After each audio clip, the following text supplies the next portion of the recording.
Olá pessoal, saudações rubro-negras. Começando mais um podcast Confraria Flamengo.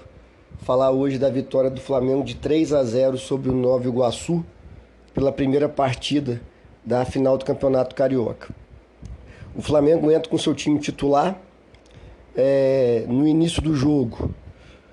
Nos primeiros 10 minutos, o Nova Iguaçu ainda consegue fazer um jogo equilibrado, muito mais, na minha opinião, pelo fato do Flamengo, eu achei que entrou meio desligado, meio desatento, mas depois desses 10 minutos, o Flamengo acorda para o jogo e tem um grande domínio sobre o bom time do Nova Iguaçu, né? Se não fosse bom, não teria chegado até a final. Mas assim, a superioridade do Flamengo foi grande. O Nova Iguaçu conseguiu dar 3 chutes pro gol, todos de fora da área, e o Rossi conseguiu fazer essas 3 defesas sem nenhum problema. E no mais, quando o Nova Iguaçu atacou, não conseguia muito finalizar dentro da nossa área, que isso é importante. Mais um jogo sem tomar gol, né? E no primeiro tempo, como eu disse já, o Flamengo entra meio displicente, meio desatento, e para mim no primeiro tempo faltou muito acertar aquele último passe, né? Acho que é uma dificuldade que o Flamengo vem tendo em alguns jogos de encerrar as jogadas bem, o acabamento da jogada, aquele último passe, o cruzamento preciso, a tomada de decisão correta. Aí no primeiro tempo, acho que o Flamengo errou bastante nesses aspectos, porque poderia ter feito mais de um gol, né, como foi. O Flamengo abre o placar num pênalti em cima do Ayrton Lucas, uma boa triangulação entre Cebolinha e Arrascaeta. A bola acaba com o Ayrton Lucas dentro da área, ele adianta a bola, e o jogador do Nova Iguaçu bate na perna dele, pênalti discutível. E o Pedro bateu muito bem, confiante, com firmeza. Goleiro para um lado, bola para o outro. O Flamengo abre o placar quando já era bem melhor, mas poderia ter feito mais gols no primeiro tempo. Teve oportunidades, teve volume de jogo, porém peca na finalização da jogada, naquele último toque ali, na finalização, como eu já disse, né? Essa questão precisa melhorar. O Flamengo volta para o segundo tempo no mesmo ritmo, dominando o jogo, posse de bola, volume no meio de campo, e aos 8 minutos consegue fazer para mim um golaço. O Luiz Araújo, que não vinha bem na partida, né? Acho que todo mundo que vem acompanhando os últimos jogos do Flamengo vê que o Luiz Araújo está abaixo dos outros companheiros de ataque, Arrascaeta, Pedro, o próprio Cebolinha. Mas ele consegue uma inversão de jogo muito, muito bonita. A bola sobra para ele na intermediária defensiva do Flamengo, pela direita. Ele faz uma inversão na diagonal maravilhosa. O Cebolinha parte em velocidade, ele vê até a ponta e faz o lançamento preciso. Dessa vez, o Cebolinha, que eu também faço uma crítica ao Cebolinha, para mim joga muito de cabeça baixa, sabe? Muito olhando para a bola. Quem joga de ponta, quando parte por 1 contra 1 ali e consegue o drible, tem que levantar a cabeça. E eu acho que o Cebolinha algumas vezes peca. Mas nesse segundo gol do Flamengo, ele recebe a bola em velocidade, domina, levanta a cabeça e dá um passe chapado com a perna direita. O Pedro entra de carrinho e faz o segundo gol dele. Ali já mata o jogo. O jogo com 1-0 já estava definido para o Flamengo.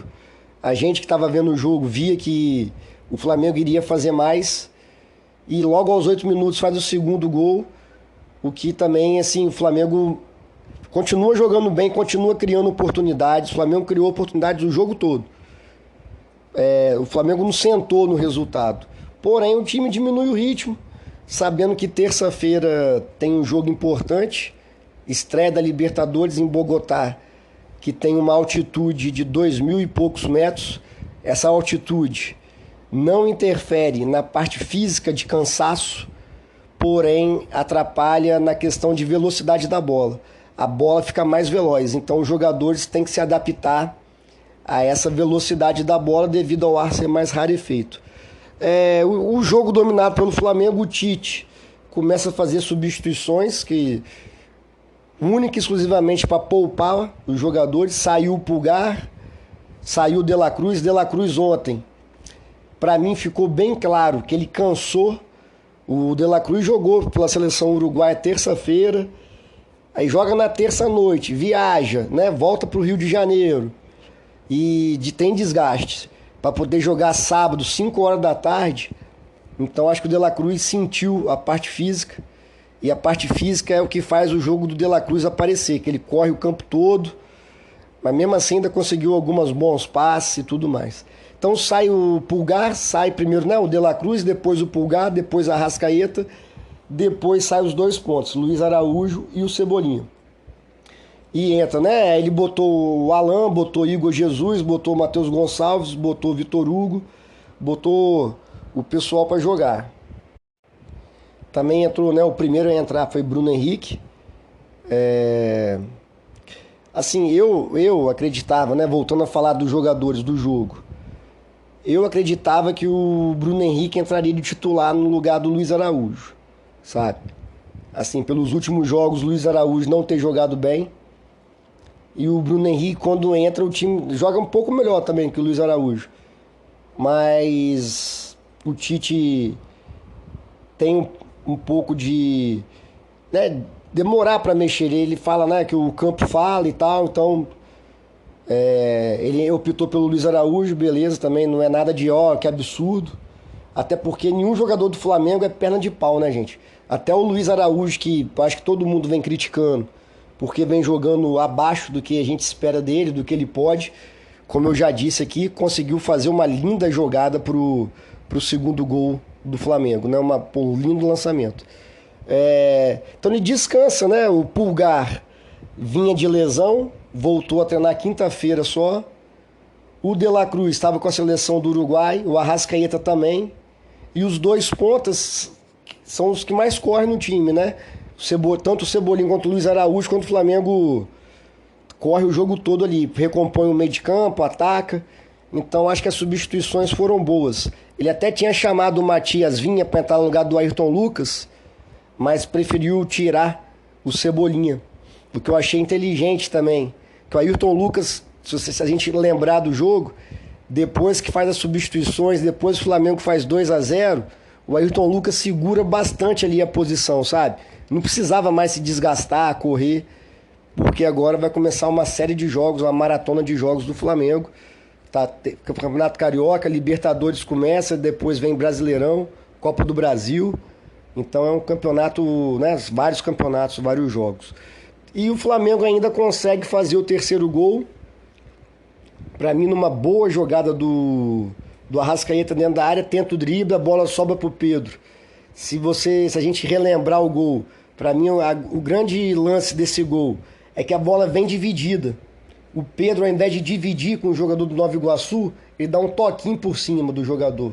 Aí ele leva vantagem na frente, aí vem os 2 zagueiros do Nova Iguaçu, o cara vai tentar tirar e acaba fazendo gol contra. 3-0 para mim foi um placar justo, pelo tão superior que o Flamengo foi contra o Nova Iguaçu. Acho que 2-0 não refletiria a superioridade que o Flamengo teve em cima do Nova Iguaçu, né? E o Flamengo seguro defensivamente. Só teve uma bola que eu achei que o Flamengo falhou, foi numa bola parada, que o Nova Iguaçu cruza da intermediária e o zagueiro do Nova Iguaçu consegue antecipar e o Rossi sai vendido na jogada, mas também a bola passou longe do gol, não foi nada escandaloso assim. Vitória importante de 3-0 para dar tranquilidade para o segundo jogo, né? Talvez no segundo jogo o Tite, dependendo de como for o jogo na Colômbia, possa botar, por exemplo, Matias Vinha no lugar do Ayrton Lucas, alguma outra substituição. Em relação às substituições do Tite, o que eu achei interessante foi que o Matheus Gonçalves entrou para jogar no lugar do Arrascaeta, na função do Arrascaeta, meio armador, flutuando pelo meio de campo, e ele abriu o Vitor Hugo na direita, O Matheus Gonçalves eu acho que pode jogar bem por ali, sim. Ele é um jogador leve, habilidoso, tem um bom passe. Então acho que o Tite está enxergando essa possibilidade de quando o Matheus Gonçalves entrar podendo também fazer a função do Arrascaeta, não só como ponta direita. Terça-feira, estreia do Flamengo na Libertadores. Eu vi essa semana que passou agora que o time do Milionários vai entrar com o time reserva lá, porque está priorizando o campeonato colombiano, mas não sei até que ponto isso vai acontecer, se eles não estão jogando verde, né?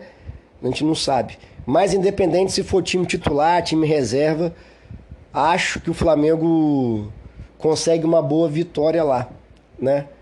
Pelo que o Flamengo vem jogando, o time, querendo ou não, vem embalado, é incontestável.